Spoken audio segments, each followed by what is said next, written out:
Bismillahir-Rahmanir-Rahim. Mahe Ramadh'an Reflections Part 18, a selected translation of Ayatollah Misbah Yazdi's commentary on Dua al-Iftitah. The previous post started the discussion of the great blessing the Holy Prophet and Infallibles, peace be upon them, are, and this post will be continuing that discussion. The Holy Prophet and the Imams, peace be upon them, the most valuable blessings. It is not possible for us to understand the greatness and position of the Imams. We can only say that the creation of all existence is bound to their blessed existence. Hadith al-Qudsi.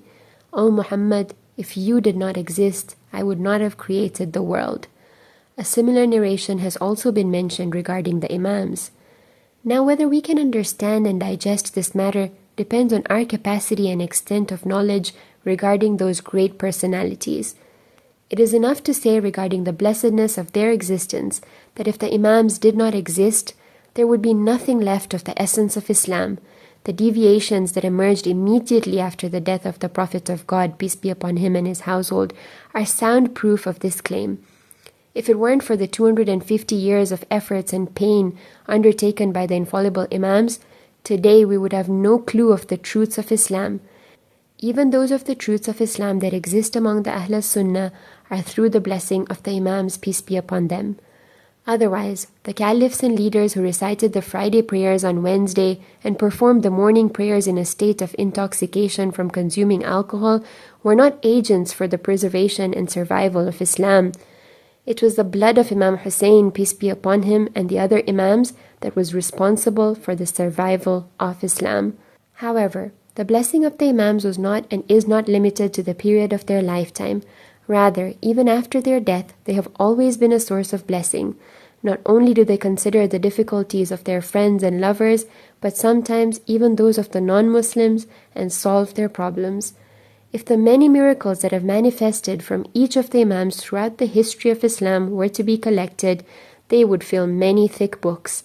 And finally, the most important blessing of the Imams that is always abiding is their words and conduct. These illuminating and blessed narrations are the cause of the preservation and spread of Islam and human happiness.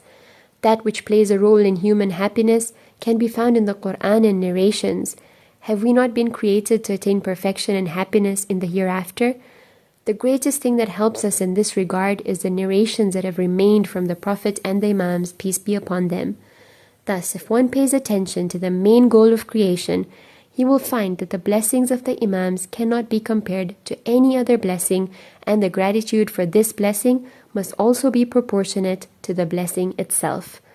However, unfortunately, the times are such that not many people pay attention to this issue. Most of the world population is not Muslim. Many of those who are Muslims do not believe that Imam Zaman, peace be upon him, is alive. Only the Shiite minority believe he is alive, though many from this minority are also only Shiite in name and not in practice.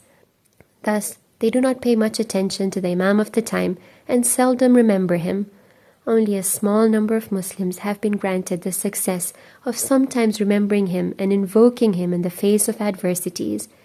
Now we must reflect on how many times we remember him during the year, month, and week. What impact do we believe his holy presence has in our lives?